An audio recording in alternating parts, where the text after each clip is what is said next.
nous commençons cette séance sur les destins de la rationalité instrumentale. On en a souvent parlé.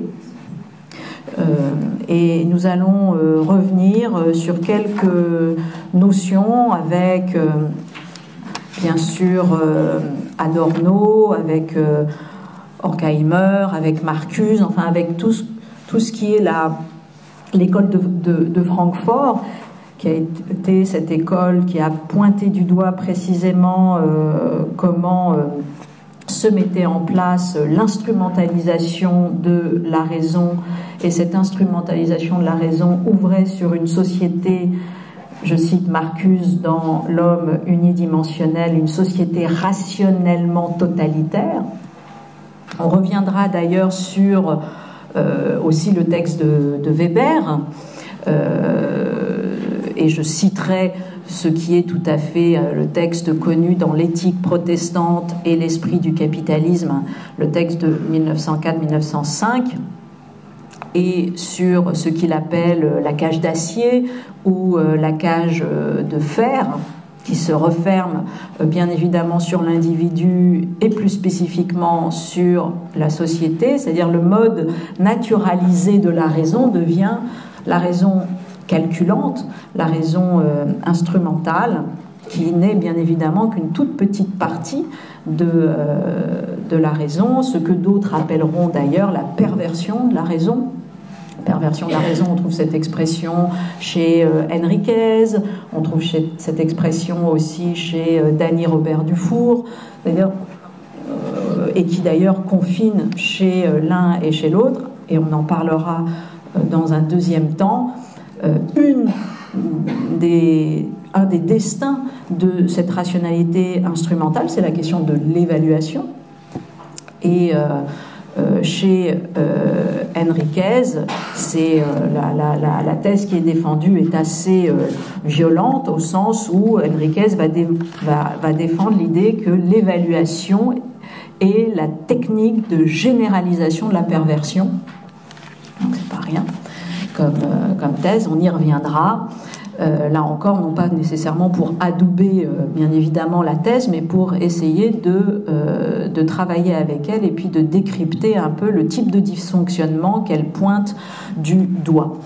Alors, j'ai essentiellement pris le texte d'Axel Honneth, non pas la société du mépris, mais quoique, si, on reviendra sur la société du mépris, et puis sur le texte La réification, petit traité de théorie critique, parce que tout simplement il reprend des éléments définitionnels de ce qu'on entend par rationalité instrumentale et aussi par réification, puisque c'est également le terme que l'on peut trouver chez Horkheimer, chez Lucas, et donc on va revenir là-dessus. Alors c'est pas tout à fait un livre, hein, c'est un ouvrage qui rassemble les conférences des Tanner Lectures que Honneth avait données en 2005. Les Tanner Lectures, c'est ces grandes conférences qui sont données notamment à Berkeley et qui reçoivent les différents grands professeurs et chercheurs étrangers. Il ouvre ce petit texte, ces Tanner Lectures, par une phrase d'Horkheimer et d'Adorno qui renvoie à leur ouvrage commun La dialectique de la raison, et il dit « Toute réification est un oubli ». Il s'agit de savoir de quel oubli on parle. Toute réification est un oubli, et il renvoie également en exergue à cette citation de Wittgenstein de la certitude, et je cite « En fin de compte, tout savoir se fonde sur la reconnaissance ». Et on va naviguer, bien évidemment, puisque, vous savez, Axel Honneth est celui aussi qui a porté très haut, très fort, cette éthique de la reconnaissance comme étant véritablement au cœur de la demande sociale, de ce qui fait socle dans la société et de ce qui aussi permet un processus de subjectivation digne de ce nom. Sans reconnaissance, il ne peut pas y avoir de sujet, il ne peut pas y avoir de société digne de ce nom. Donc, l'introduction rappelle tout simplement que les rapports sociaux donne de plus en plus l'impression d'être soumis à la recherche de finalités de type calculateur. Et il va donc définir ce que Lucas, dans Histoire et conscience de classe en 1923, avait forgé ce concept clé de réification, lui-même renvoyant à Marx, à la question de l'aliénation sociale, puisqu'on a chez Honneth le fait que la philosophie sociale, quel est l'objet de la philosophie sociale, c'est d'aller traquer comme ça toutes les objectivations du sujet qui confinent à des formes d'aliénation sociale de ce sujet. Donc, là, bien évidemment, c'est dans l'héritage de Marx, c'est dans l'héritage de Weber, qui est le premier à avoir montré que cette rationalité instrumentale est le mode d'être du capitalisme, notamment, et puis aussi dans l'héritage de Simmel. La réification, dit-il, se présente comme une forme de comportement humain, et en fait il va montrer jusqu'où va la réification, c'est-à-dire que c'est à la fois un processus de transformation des comportements humains qui d'ailleurs vont vers un semblant. Je vais donner juste un exemple et qui est très très juste pour montrer à quel point petit à petit les individus même vont jusqu'à instrumenter les sentiments et pas simplement la réification au sens où on peut l'entendre, c'est-à-dire l'aliénation socio-économique d'un individu. Alors je cite Axel Honneth: la réification ne revêt que la forme d'une certaine atmosphère. Les analyses sociologiques récentes l'étudient plutôt comme une forme de comportement humain qui s'est transformé historiquement. Alors, il donne cet exemple. Dans le domaine de la sociologie de la culture ou dans celui de la psychologie sociale, innombrables sont aujourd'hui les recherches qui constatent que les sujets, alors voilà, par exemple, les sujets ont un certain type de comportement réifié. Et quel est-il ? Les sujets ont une tendance de plus en plus forte à feindre d'éprouver des sentiments ou des désirs par opportunisme, jusqu'au point où ils en viennent à les éprouver effectivement comme s'il s'agissait d'éléments authentiques de leur propre personnalité. Et Lucas, c'est Lucas qui aussi est le premier à pointer cela, il parle de management des émotions, d'auto-manipulation émotionnelle, d'une manière de prostituer les expériences vécues et les convictions. Donc ça va assez loin. Winnicott dirait c'est du faux self, hein, on est en plein là-dedans, mais comme mode d'être naturel. Et la chose est tellement naturalisée qu'on en oublie et qu'on va jusqu'à utiliser véritablement la question du lien social que par opportunisme. Et c'est tout à fait juste, parce que même dans la novlangue classique de Facebook et des amis, on y est. On est dans du travestissement des idéaux démocratiques. Alors, sous couvert sympathique, bien sûr, mais ce que ça dit dans le fond est quand même assez terrible. Réification chez Martha Nussbaum, c'est plus fort encore, c'est véritablement les formes extrêmes du traitement instrumental des autres personnes. Donc c'est vraiment la remise en cause de l'impératif catégorique kantien, du deuxième impératif, qui consiste à dire que tu ne dois jamais tu dois toujours considérer la personne comme une finalité. Donc là, bien évidemment, les formes extrêmes du traitement instrumental des autres personnes. Et puis, il renvoie aussi aux travaux d'Elisabeth Anderson, qui, elle, a plutôt parlé d'une aliénation économique dans la vie contemporaine.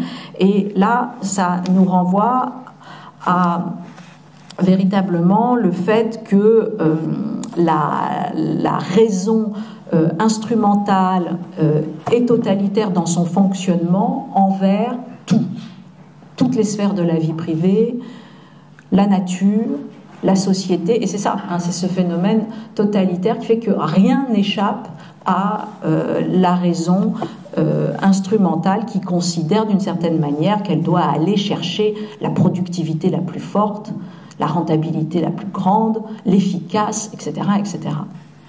Et donc qui met, Heidegger parlera d'arraisonnement, hein, de la raison. Et ça va très très loin. Et chez Honneth, il y a une dimension de transgression morale, de subversion morale. La société du mépris, ça raconte précisément ça.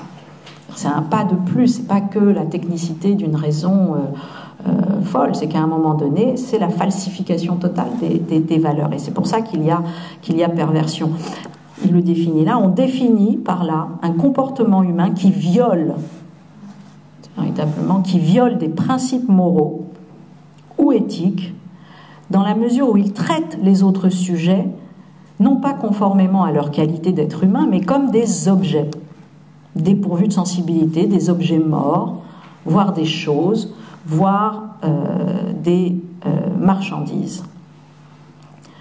Alors il dit, il y a aussi une autre manière qui peut être un concept autre de réification, qui n'est pas que celui de la caractérisation de la transgression des principes moraux. C'est par exemple, on peut avoir une tendance à la réification quand on veut, par exemple pour les sciences cognitives, les neurosciences, dire voilà un exemple juste, quand on se propose d'expliquer les affects et les actions humaines par la seule analyse des connexions neuronales dans le cerveau. Voilà un exemple de méthodologie qui peut être ressentie comme une méthodologie réifiante, en tout cas trop réifiante. Mais ce n'est pas de cela dont il s'agit. Hein. Il s'agit plutôt de voir les formes d'aliénation sociale qui sont dans la société et qui expliquent à la fois la généralité et l'élargissement, surtout, c'est véritablement ça, il y a un élargissement de la réification, il y a une extension à tous les domaines, et qui bien évidemment pour Lucas notamment, 1920, mais pour Adorno, pour Marcuse, pour Marx auparavant, pour Axel Honneth, renvoie à tout simplement le fait que le mode d'être naturalisé entre les humains devient tout simplement l'extension de l'échange marchand. C'est le mode dominant, dit-il, dans les sociétés capitalistes, le mode dominant de l'activité intersubjective. Alors, je cite encore une fois Axel Honneth, dès que les sujets commencent à régler les relations qu'ils entretiennent avec leurs congénères sur le mode de l'échange de marchandises équivalentes, ils sont contraints d'inscrire leur rapport dans une relation réifiée. Et donc à ce moment-là, dans l'échange marchand, les sujets se contraignent réciproquement à ne percevoir les objets donnés que comme des choses dont ils pourraient éventuellement tirer profit, à ne voir leurs partenaires que comme des objets d'une transaction, bien sûr, donc on n'est plus dans la question de l'affinité élective, de la relation, on est nécessairement dans la transaction intéressée, à ne se rapporter à eux-mêmes aussi. C'est pour ça que ça va très très loin. La relation réifiante, elle n'est pas simplement avec les autres, elle est aussi avec soi-même. C'est-à-dire à ne se rapporter à leurs propres facultés qu'en tant que ressources. Et donc voilà, le concept de réification, il enveloppe tout ça.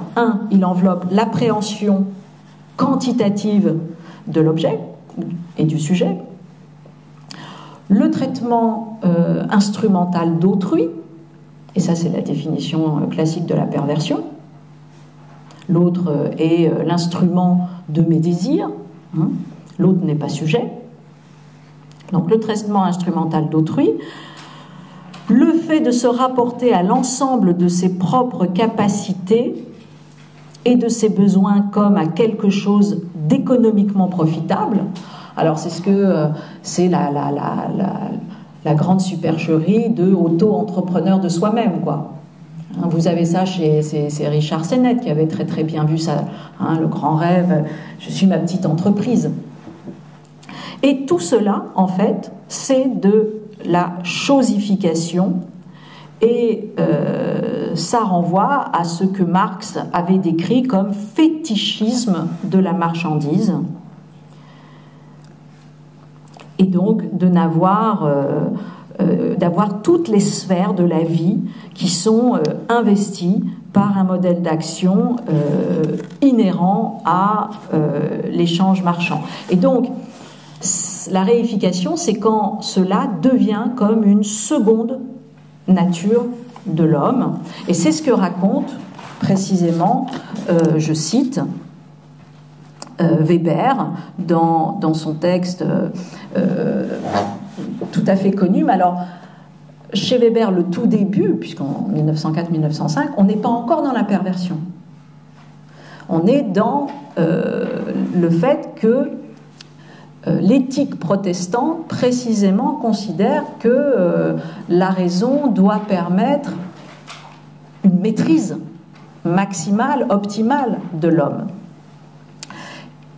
Je cite le texte, « Le puritain voulait être un homme besogneux ». En plus, ça passe par la question du travail, on l'avait dit, hein, c'est véritablement la manière dont on rend grâce à Dieu, c'est dans cet investissement dans le travail, par le travail, et le travail le plus rationnel possible, le plus méthodique possible, et qui va effectivement aller vers une productivité la plus grande possible, mais on est encore dans une éthique, au sens où il n'y a pas derrière le management des autres par le harcèlement par la pression, etc., etc. On est dans quelque chose une sorte d'ascétisme que le puritain s'impose à lui-même. Il n'y a pas encore une généralisation. Le puritain voulait être un homme besogneux, nous sommes forcés de l'être, déjà, voilà. Se pose une sorte d'édification, je cite Weber, du cosmos prodigieux de l'ordre économique moderne. Le nouvel ordre sacré, c'est véritablement le capitalisme. Et quand même, il est dit ici que voilà, c'est une force irrésistible qui va imprimer comme ça le style de vie de l'ensemble des individus. Et il dit au début, cette raison instrumentale ne devait peser sur les épaules qu'à la façon d'un léger manteau, sous-entendu on peut enlever le manteau, et bien évidemment, rajoute-t-il, mais la fatalité a transformé ce manteau en une cage d'acier. Et donc, voilà, l'habitus, c'est-à-dire que c'est là où l'habitus, l'éthos, le geste devient consubstantiel, on ne peut plus se déparer de cette cage de fer. Quoi qu'il en soit, le capitalisme vainqueur n'a plus besoin de ce soutien depuis qu'il repose sur une base mécanique. Il n'est pas jusqu'à l'humeur de la philosophie des Lumières qui ne semble définitivement s'altérer, et l'idée d'accomplir son devoir à travers une besogne hante désormais notre vie, tel le spectre des croyances religieuses disparues. Bon, donc c'est ce qui fait l'éthique protestante, ce n'est pas la perversion, et ce que en revanche va interroger Axel Honneth, c'est toute l'instrumentation des idéaux démocratiques, l'individualisme, la liberté, l'authenticité, la volonté d'être une singularité, un talent, etc.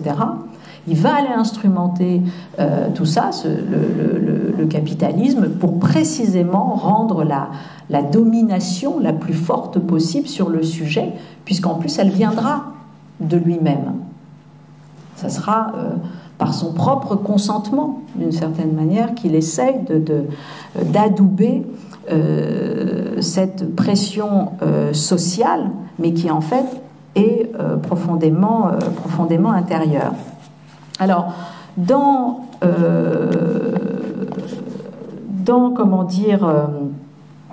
voilà, alors je cite encore, cette attitude devient une seconde nature lorsque, grâce à la socialisation, elle se développe à la manière d'une habitude réglée qui détermine la conduite individuelle dans toutes les dimensions de la vie quotidienne. Voilà. Donc on crée un véritable habitus qui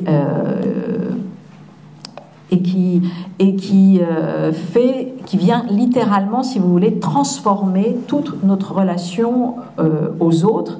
Alors c'est important parce que ça vient vicier littéralement notre subjectivité, parce que ça empêche, vous vous souvenez, ici on l'a dit avec Winnicott, on a dit qu'est-ce qui était en deçà de la connaissance, de l'attention aux autres, de l'intelligence, etc. C'était ce soutien premier qui avait été éventuellement incarné par la préoccupation maternelle.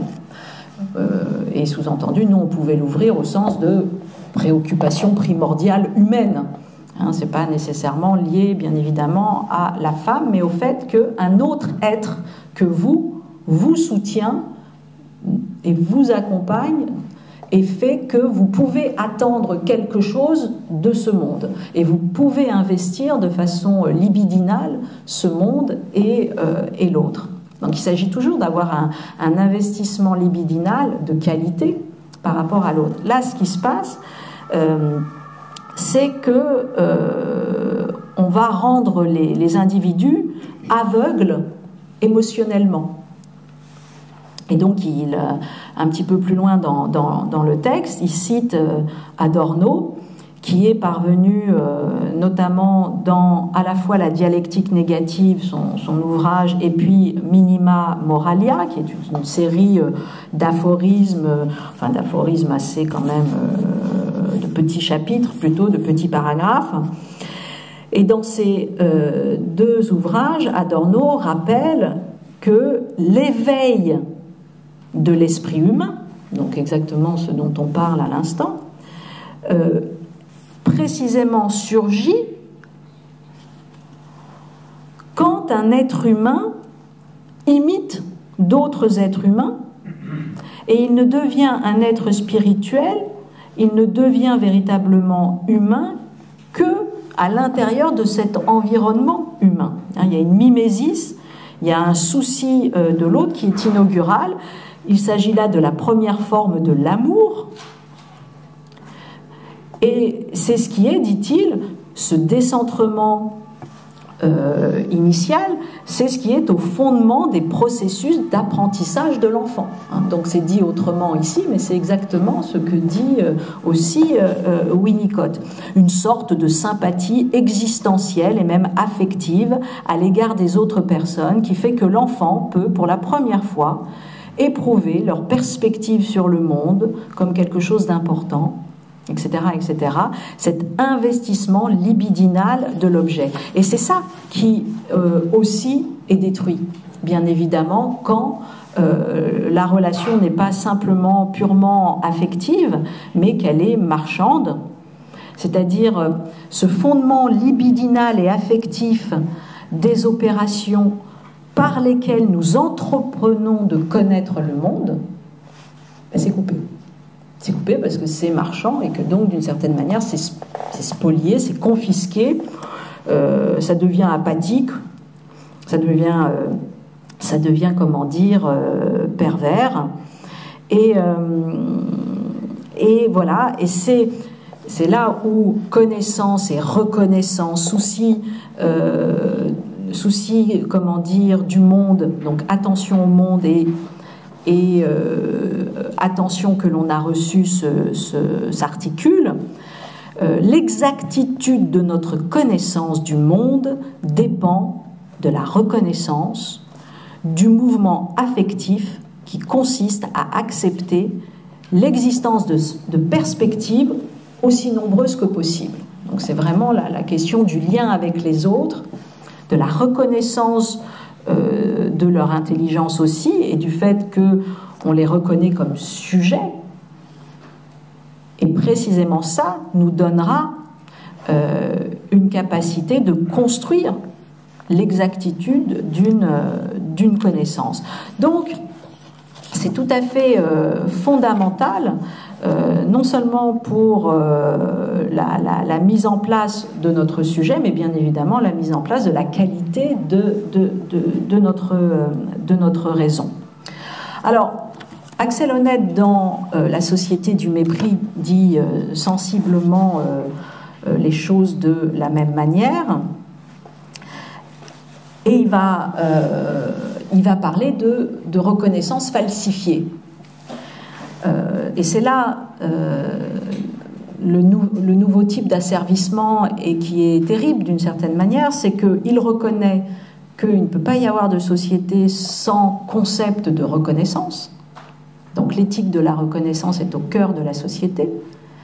Et en même temps, par où est passé, et c'est là que c'est sournois, par où est passée l'oppression et la domination du système capitaliste, précisément dans le travestissement de l'idéal d'émancipation propre au régime démocratique, et dans ce mécanisme insidieux qui consiste de faire d'une émancipation, d'une reconnaissance sociale désirée, et à juste titre, parce qu'elle est nécessaire au processus d'émancipation du sujet, précisément d'en faire un principe d'asservissement nouveau, de rendre trop dépendant en telle demande de reconnaissance sociale, et puis aussi de fabriquer des reconnaissances falsifiées.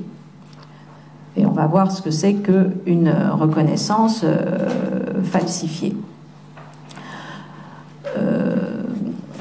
Alors, je cite plus spécifiquement le texte. C'est dans le concept de reconnaissance est le noyau normatif d'une multitude de luttes politiques émancipatoires. Très bien. Sauf que, dit-il, les doutes quant à son potentiel critique se sont accrus.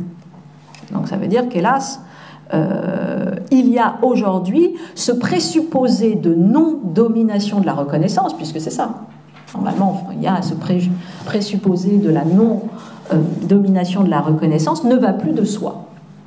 C'est-à-dire que derrière la question de la reconnaissance, il y a un principe de domination qui ne dit pas son nom. Alors par exemple, je le cite, les formes de reconnaissance, alors prises en considération, sont précisément celles qui deviennent effectives en tant que moyen de domination sociale, parce qu'elles produisent, par exemple, une image de soi conforme à la société, selon un modèle d'approbation rituelle, et contribuent ainsi à la reproduction des relations de domination établies.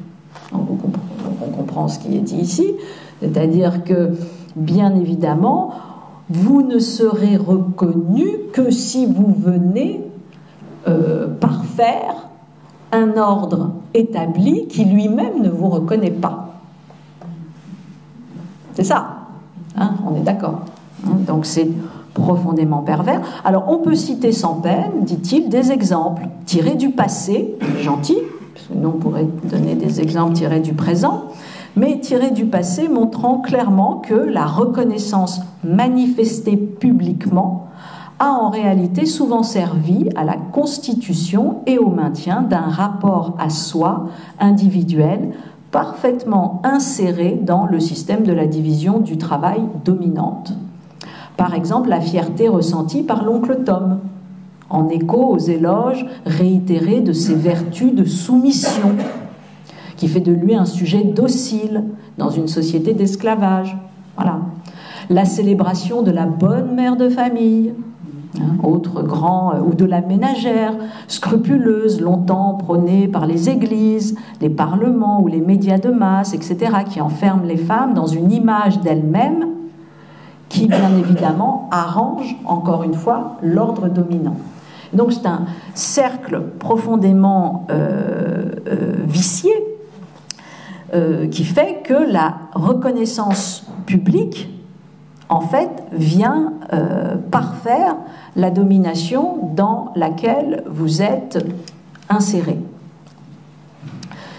Et c'est ça qui... Alors bien évidemment, ça c'est des exemples, je dirais, du passé. Le but, c'est d'interroger les exemples d'aujourd'hui. La question de l'évaluation fait cela. C'est-à-dire qu'il va falloir... ou le processus de normalisation. Hein, la normalisation étant un autre type d'évaluation. Alors, je cite, « Nous vivons, écrit Honneth, dans une culture affirmative dans laquelle la reconnaissance, manifestée publiquement, présente bien souvent des traits purement rhétoriques. En fait, la fonction sous-jacente de la reconnaissance sociale est d'intégrer des individus ou des groupes sociaux dans l'ordre social dominant. Et leur résultat, les pratiques, c'est toujours dans la société du mépris, les pratiques de la reconnaissance n'entraînent pas un accroissement du pouvoir des sujets sociaux, mais au contraire leur assujettissement. Alors, bien sûr, il ne s'agit pas...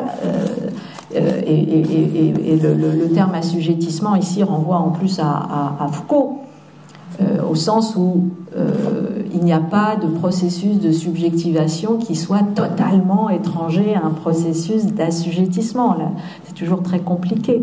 Mais l'enjeu, c'est que tout de même, le processus d'émancipation soit quand même un tout petit peu plus supérieur que le processus d'aliénation pour éventuellement faire surgir de l'inédit dans l'histoire sociale. Et pas simplement maintenir toujours et toujours l'histoire comme elle s'est écrite depuis longtemps. Alors, autre point important, je continue sur cette conscience instrumentale gouvernée par un principe de domination. Donc là aussi, alors vous avez une autre notion qui est défendue chez Axel Honneth, une très belle notion, pas simplement celle de réification, celle de chosification. Il parle également, en reprenant d'ailleurs le terme qu'on peut trouver chez Lucas, de dépersonnalisation des relations sociales. Hein, c'est aussi une autre manière de dire toujours cette mainmise de la rationalité instrumentale. Mais il y a un autre thème qui est très intéressant, surtout dans le monde d'aujourd'hui de la communication et de l'information et des écrans aussi, c'est la question de la visibilité. Et Axel Honneth, voilà un des destins de la rationalité instrumentale. Qu'est-ce que ça produit? L'invisibilité sociale. C'est ce que... Donc, Axel Honneth, le XXe siècle, dit-il, a vu se transformer de façon très insidieuse, on l'a dit, l'idéal d'émancipation. Et on l'avait dit ici, le processus d'individuation a laissé place à l'individualisme, qui au contraire est une manière de fragiliser l'individu. Pourquoi? Parce qu'on découple l'individu des stratégies collectives de défense. On l'a souvent vu ici, que l'individu est acculé, hein, on l'avait vu aussi avec Richard Sennett, à une mise à disposition de soi-même.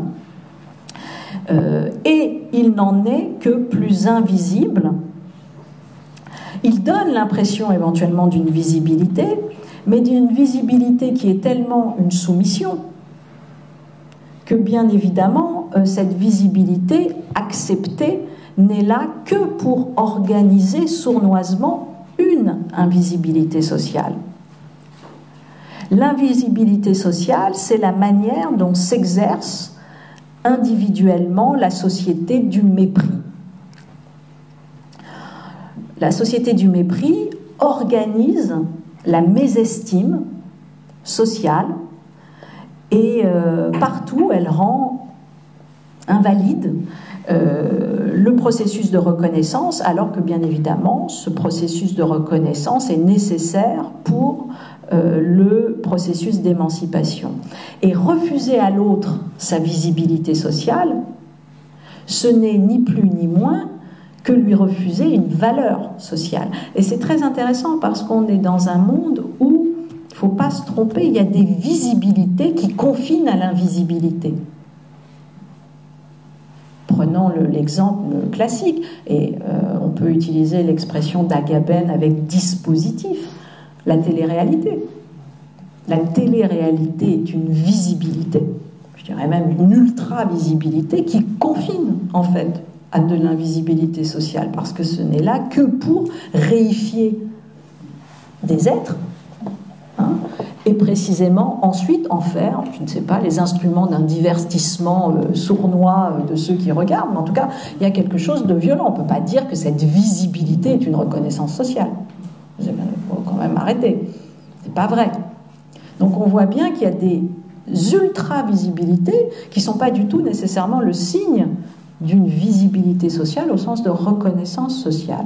Donc dès qu'il y a de la visibilité et que cette visibilité est dissociée de la reconnaissance sociale, en fait on est dans un process pervers d'invisibilité sociale.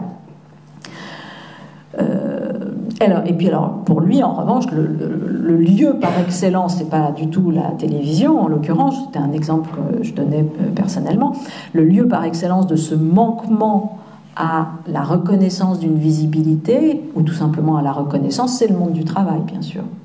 C'est le monde du travail qui fait que on n'est pas reconnu. Alors, plusieurs choses aussi. Dans le monde du travail, il y a quoi? Il y a des reconnaissances falsifiées. Alors là, c'est charmant parce que comment vérifier qu'on est dans la reconnaissance falsifiée? C'est pas dit comme ça, hein, mais ça serait intéressant, voilà. Alors plusieurs choses. Par exemple, de ne pas avoir une véritable reconnaissance matérielle qui accompagne la reconnaissance symbolique. C'est joliment dit.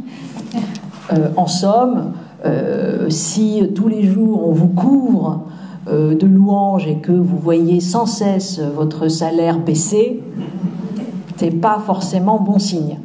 On est peut-être dans de la reconnaissance falsifiée. Bon, je rigole un peu, mais ce qui est intéressant, c'est que, bien évidemment, voilà, si la reconnaissance est un idéal démocratique normatif, c'est-à-dire un noyau normatif des démocraties, il faut à un moment donné dépasser la simple sphère du déclaratif, dépasser la simple sphère du symbolique, qui est nécessaire, encore une fois, qui n'est pas du tout, qui est une condition, qui est obligatoire, mais qui, hélas, n'est pas suffisante. Et donc, à un moment donné, il va falloir vérifier si la reconnaissance matérielle, le monde nouvellement créé, à partir de cette reconnaissance, parce qu'en fait, la reconnaissance sociale vous fait accéder à une manière d'être différente au monde. Et donc, s'il y a reconnaissance sociale et qu'il n'y a jamais constitution derrière d'une autre manière d'être au monde, c'est qu'il y a effectivement quelque chose de la falsification et que peut-être on est en train, au contraire, de servir des nouvelles contraintes du système économique. Alors, je le cite également, l'idéal romantique, voilà une autre comment dire, instrumentation des idéaux démocratiques sur la question de l'authenticité. L'idéal romantique d'authenticité a été de nos jours tellement galvaudé qu'il a subrepticement perdu ses connotations dialogiques, collectives, et a conduit à la perspective purement égocentrique d'une quête de soi-même. La présentation d'un soi authentique est de plus en plus une condition d'embauche, notamment dans la sphère du travail qualifié, au point que les personnes concernées finissent par ne plus pouvoir distinguer entre la véritable découverte de soi et les procédures stylisées qui leur sont proposées. Alors ça renvoie vraiment à ce que disait tout à l'heure Lucas sur le fait de n'avoir un rapport à soi qui n'est qu'un rapport où soi-même nous devenons la ressource de nous-mêmes, et comment on peut se vendre, quoi. Comment on peut se vendre, et comment voilà, le fait d'être authentique est absolument une donnée essentielle pour récupérer de la reconnaissance et en même temps de la valeur marchande sur le territoire de l'emploi. Alors, précisément sur ce qu'on disait sur la reconnaissance, comment dire, matérielle. Bon, voilà, je cite encore ce temps. Au vu de l'exemple donné, on ne peut s'empêcher de soupçonner que le déplacement de la reconnaissance sert avant tout à susciter un nouveau rapport à soi qui incite à assumer volontairement des charges de travail considérablement accrues. Et là, la flexibilisation, la dérégulation du travail qui accompagne les transformations néolibérales du capitalisme exige des capacités de se transformer soi-même en marchandise à des fins productives. On parlait de tout à l'heure, hein, que la dénomination valorisante d'entrepreneur de soi-même contribue précisément à créer. Ça me rappelle la catégorie d'auto-entrepreneur aussi, et qui pourtant a aussi toutes ses vertus. Mais on voit encore une fois comment on flirte avec une novlangue qui précisément permet la désingularisation et utilise cette reconnaissance falsifiée comme mode d'oppression et comme mode de domination. Et qu'est-ce qui se fait? Il se fait que par le concept même de la reconnaissance, bien évidemment reconnaissance falsifiée, donc pseudo-reconnaissance, il y a une déformation et il y a une dégradation des rapports sociaux. Et en fait, c'est la fin de l'histoire, c'est-à-dire que la raison instrumentale produit petit à petit, de manière contiguë à l'hyperproductivité qu'elle met en place, une dégradation des rapports sociaux, comme elle produit une exploitation et une surexploitation de la nature. Donc elle produit un dépérissement comme ça, hein, des ressources, alors qu'elle se donne à voir comme l'optimisation maximale des dites ressources. Donc, comment on fait pour s'en sortir? Alors, par exemple, oui, dernier point qui était très très intéressant sur la question de l'invisibilité sociale, et pour vous dire à quel point on a quand même dénaturé le libéralisme premier. Parce que pour aller définir ce que serait éventuellement une reconnaissance viable, il va citer un auteur qui est plutôt un des grands apôtres du libéralisme économique, en tout cas un des premiers, mais pas Hayek, mais Adam Smith. Et on voit très très bien qu'entre Adam Smith et Hayek, c'est le jour et la nuit, et que précisément il s'est fait un pas de plus dans une rationalisation extrême des modes d'être, des modes de relation et une marchandisation des relations entre les êtres humains, parce que Adam Smith dit quel est l'enjeu d'une reconnaissance sociale, par exemple, quel est l'enjeu d'un juste rapport entre les êtres humains à l'intérieur d'une société. Il dit apparaître en public sans avoir honte. C'est d'une certaine façon pouvoir accéder à l'espace public de la délibération ou espace public tout court, en ayant le sentiment que, bien évidemment, on n'est pas un non-sujet, on n'est pas disparaissant. Et c'est tout à fait important parce que on voit que là, la reconnaissance est directement liée à la citoyenneté, pas simplement à la subjectivité, pas simplement à la formation de la subjectivité, mais aussi à la construction de la citoyenneté. Il dit voilà, c'est un pendant Hein, ce concept de reconnaissance, c'est un pendant du concept d'espace public, parce qu'effectivement, c'est dans ces différents contextes d'expérience que l'on va pouvoir vérifier le sujet que nous sommes, le type de les formes de reconnaissance sociale dans lesquelles nous sommes, et ces formes de reconnaissance sociale sont nécessaires, dit-il, pour participer à la vie démocratique. Donc véritablement, là, on a un des liens très importants entre individuation et état de droit. Enfin, en tout cas, le fait que si on n'est pas reconnu comme sujet, on ne peut pas participer à la vie démocratique. Donc, le concept de reconnaissance n'est pas simplement éthique, il est politique, hein, dans ce sens-là. Il est absolument déterminant.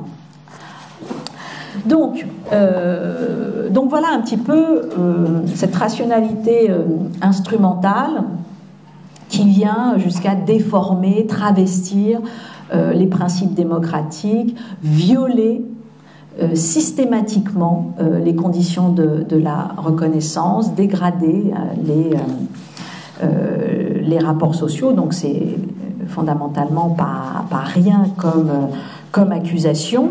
Et donc j'avais dit que je dirais un mot aussi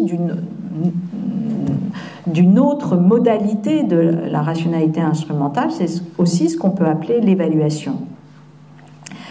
Et alors l'évaluation, c'est profondément compliqué parce que, bon, pendant longtemps, on parlait de performance, on parlait de rentabilité, mais d'une certaine manière, les masques tombent trop vite avec ces notions. Avec la notion d'évaluation, c'est quand même beaucoup plus sournois parce que qui peut nier l'évaluation? Qui peut nier la nécessité de l'évaluation?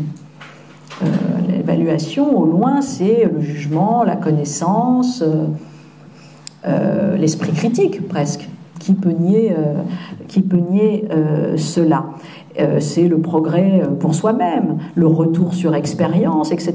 Donc, refuser l'évaluation, c'est d'une certaine manière, d'emblée, se désigner comme coupable. Ce n'est pas, par exemple, avoir fait quelque chose qui n'est pas évaluable. Non. C'est n'avoir rien fait, ou pire, avoir fait quelque chose qui ne vaut rien. Donc, c'est vrai que c'est toujours extraordinairement compliqué d'aller débattre de l'évaluation parce que vous pensez accéder à une controverse sur la notion d'évaluation alors que vous n'accédez qu'à un retournement, hein, qu'à une stratégie de mise en cause de vous-même. Et en gros, vous accédez, dès qu'on conteste l'évaluation, on ne vient pas débattre sur éventuellement les indicateurs de l'évaluation, mais très très vite, on accède à sa propre stigmatisation, sa propre marginalisation.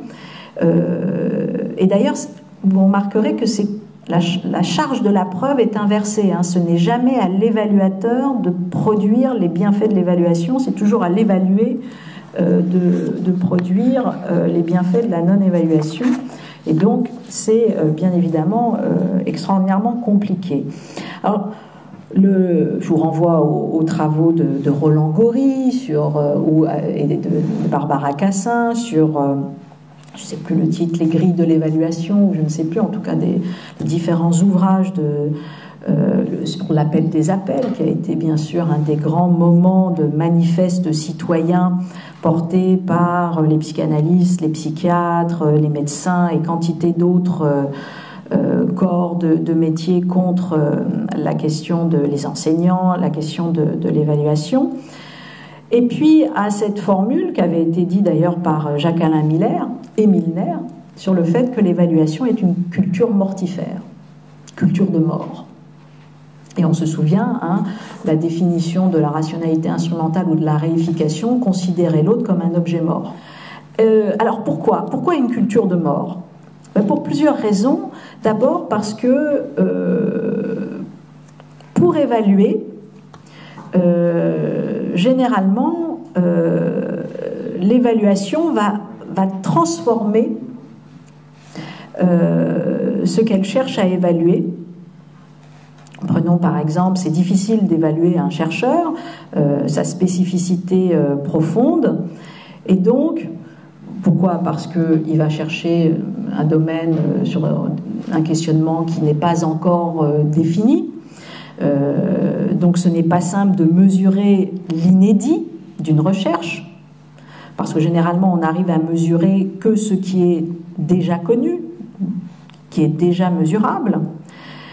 Et je vous renvoie également aussi aux travaux de Gaulle-Jacques sur, je pense que ça doit s'appeler son livre sur l'idéologie de la gestion ou l'idéologie gestionnaire, je ne me souviens plus exactement du titre, mais Gaulle-Jacques le dit, voilà, cette maladie de la mesure guette en effet tous ceux qui, au lieu de mesurer pour mieux comprendre, ne veulent comprendre que ce qui est mesurable.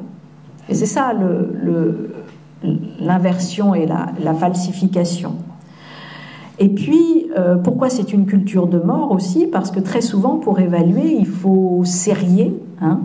Il faut, si nous filons l'exemple du chercheur, il ne va pas falloir écrire un article, mais quantité d'articles, sans cesse.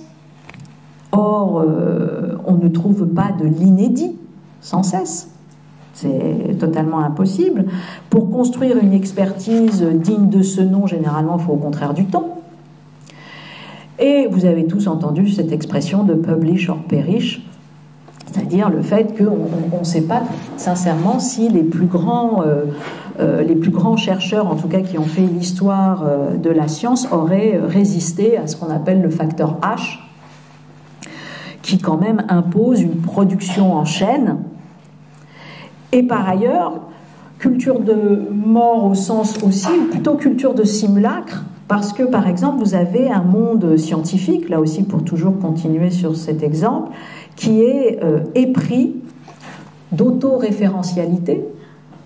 Le facteur H, c'est quand même ça, c'est-à-dire le fait qu'on va mesurer votre facteur d'audience, c'est-à-dire la manière dont vous êtes cité par vos pairs, mais en même temps, très souvent, on sait à quel point, et il y a une quantité d'exemples pour montrer ce problème d'autoréférentialité, c'est-à-dire que c'est les mêmes chapelles qui se citent entre elles pour faire monter leur facteur H, et on a une espèce de facteur, un brin clanique, médiamétrique plus que scientifique, et qui, de fait, ne dit pas nécessairement la valeur d'un acte scientifique. Et Dieu sait s'il y a eu quantité d'exemples pour montrer l'insuffisance de cela. Mais surtout, pour évaluer, on va transformer le sujet en un objet, comme on l'a dit tout à l'heure, en un chiffre, non pas en un nom, parce que le nom, ça dépasse tous les types de critères objectivables, et au contraire, le chiffre va venir condenser, réduire l'individu à toute une série d'indicateurs qui seront très souvent des indicateurs qui précisément font ce qu'on a dit tout à l'heure, c'est-à-dire mettent en place une reconnaissance qui est celle du conformisme, qui est celle qui précisément vient valider l'ordre ambiant. Autre point, c'est ce que disait Richard Sennett dans, je crois, le livre qui s'appelle « La fin de la compétence ». Et lui parlait d'extinction de la discipline, les critères de l'évaluation n'étant pas ceux du perfectionnement, mais plutôt du temps court. Et de manière paradoxale, l'idéologie de l'évaluation, dit-il, a provoqué paradoxalement la fin de la compétence, au sens où qu'est-ce qui est évalué? L'adaptabilité, la superflexibilité, la capacité de rebond, boum, boum, boum, les gazelles, quoi. Alors je le cite, hein, c'est à charge, hein, de fait. Hein. Le nouveau talent relève plus de la capacité d'abdiquer, d'abandonner la possession d'une réalité établie. Résultat, s'impliquer par exemple profondément dans un problème quelconque est jugé dysfonctionnel. C'est vrai que ça peut être presque de la psychorigidité. Si vous êtes attaché à bien faire les choses, ça n'a pas nécessairement une valeur. Approfondir ses capacités, dit Sennett, par la pratique, va à contre-courant des institutions qui veulent des gens qui fassent quantité de choses différentes à bref délai. Bon, voilà. Et donc, c'est la question du métier, la question du savoir-faire, la question de l'expérience. Je sais si on en a parlé ici. C'est pas ça qui est évalué. En tout cas, ce qui est intéressant derrière la question de l'évaluation, c'est de donner une sorte d'habit scientifique à quelque chose qui quand même renvoie à une certaine forme de rentabilité économique. Et donc, parer l'échange marchand par, encore une fois, la rationalisation. C'est toujours la même supercherie. Alors, il donne là aussi un exemple. L'économie du marché, du travail, intervient ici de manière particulièrement destructrice.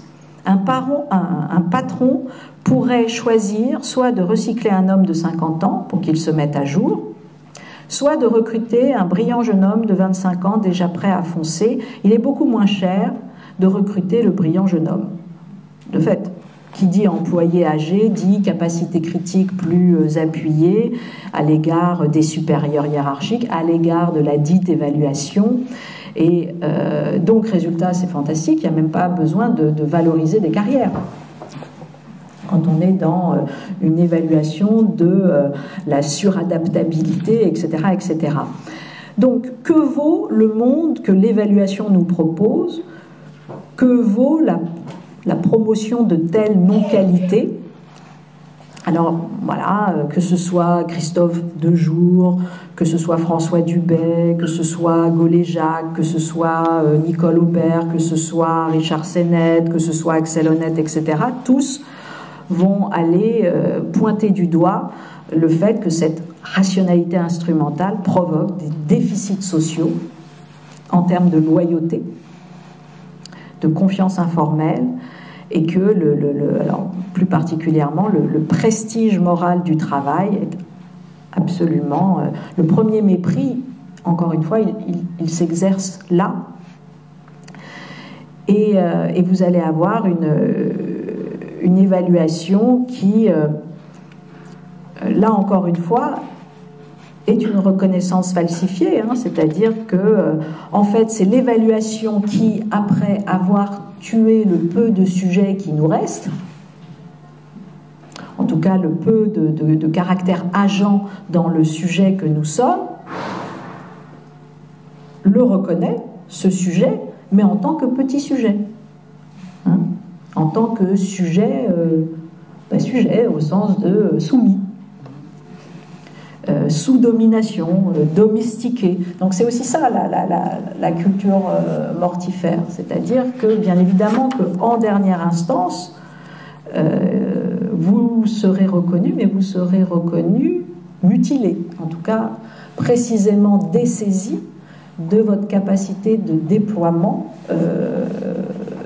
d'inédit et d'émancipation. Alors, et encore une fois, ce qui est compliqué, c'est qu'il n'y a pas nécessairement, et c'est pour ça que la rationalité instrumentale est viciée, c'est que les sujets eux-mêmes se donnent à corps perdu à cette comment dire, idole de la raison. On n'a même pas besoin, si vous voulez, d'évaluateurs, on n'a même pas besoin du panopticon, d'une certaine façon, on a l'avènement d'une conscience panoptique, c'est-à-dire que, en gros, l'évaluation est tellement intégré qu'on met la conscience sous surveillance, sous sa propre surveillance, hein, et on a l'œil comme ça de la conscience morale, c'est-à-dire soi-même, parce qu'on est le premier à considérer à un moment donné que oui, il faut bien évidemment être évalué, et que c'est important, et que c'est ce qui vient reconnaître notre valeur, etc., etc. Et encore une fois, c'est extraordinairement compliqué parce que l'évaluation peut flirter avec la question de la connaissance de soi. Et en fait, c'est de la gestion de soi. Et je vous renvoie à un autre texte de Henriquez, justement, de Jeanne Henriquez, qui était paru, c'était un article qui était paru en 2010 dans les cahiers internationaux de sociologie. L'évaluation entre perversion et sublimation. Donc là aussi c'était, et je vous l'ai dit tout à l'heure, où Henriquez considère que l'évaluation est une technique de généralisation de la perversion. Alors il rappelle que c'est un terme qui hante littéralement le monde contemporain. On parlera aussi de notation, hein, des agences de notation, c'est la même chose. En tout cas, voilà, l'évaluation sur les politiques publiques, les structures d'organisation, la gestion des entreprises, les structures d'accueil, le fonctionnement universitaire, les conduites des individus, etc., etc. Bref, là aussi, plus aucun domaine de la vie sociale n'échappe à ce regard différenciateur et, bien évidemment, à cette surveillance généralisée.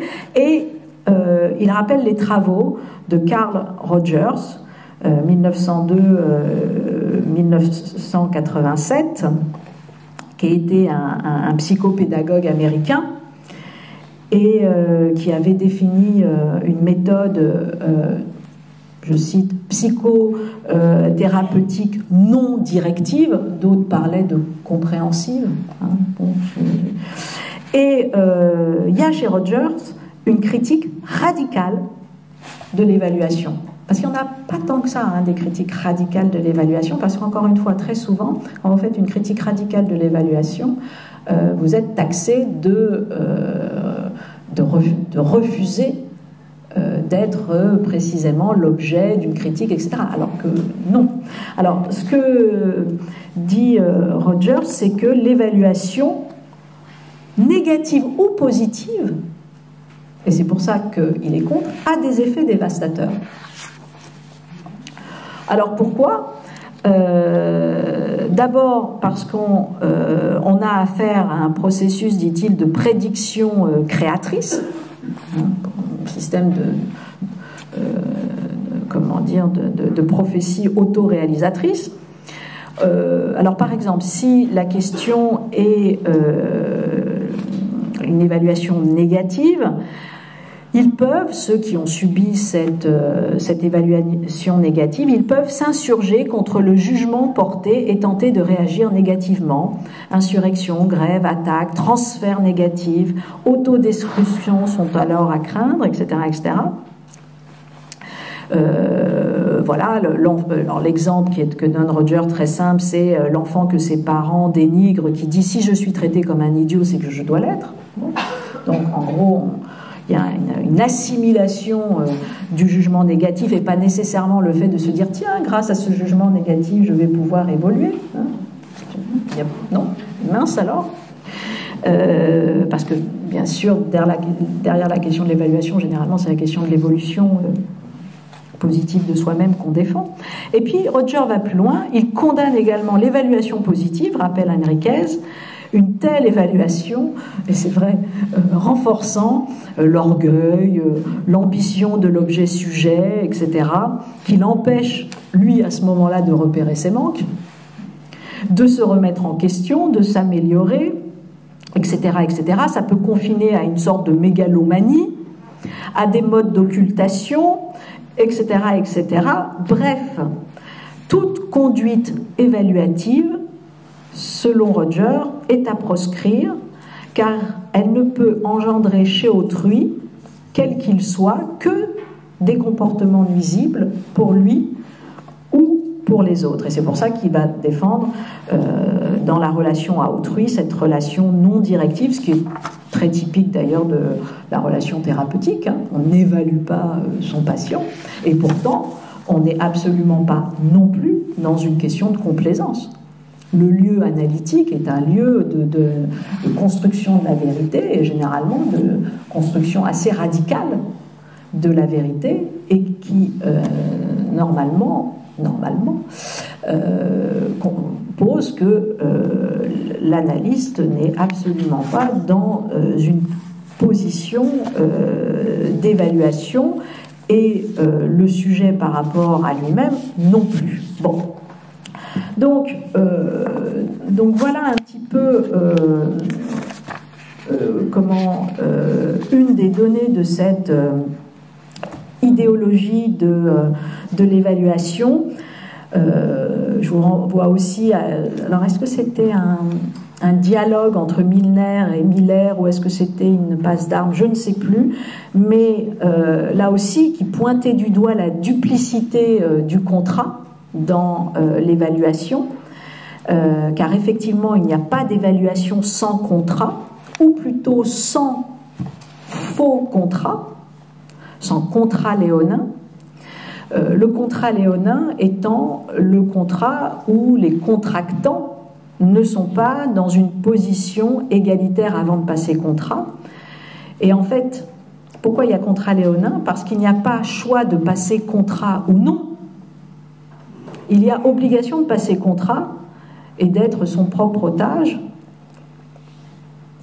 Parce que là, encore une fois, on ne peut pas refuser l'évaluation. Et c'est quand même une atteinte directe au dispositif républicain, parce que c'est normalement, il y a un principe d'innocence au départ. Alors que là, si vous ne passez pas contrat pour évaluation, vous êtes immédiatement soupçonné. Mais c'est antinomique du principe de la présomption d'innocence, cher, au système républicain et démocratique. Bon, voilà. Mais on voit comment la raison instrumentale, comment la question de l'évaluation est une fabrique du consentement. C'est une fabrique du consentement, non éclairée, mais une fabrique du consentement. Et éventuellement même une matrice de la mort de la pensée, parce qu'encore une fois, ce qui intéresse dans l'évaluation, c'est pas la remise en cause des critères d'évaluation, c'est au contraire d'être catégorié par ces critères d'évaluation, et de certainement pas les remettre en cause. Bon, voilà un petit peu quelques éléments sur cette rationalité instrumentale, sur cette réification, et puis donc ouverture pour les questions.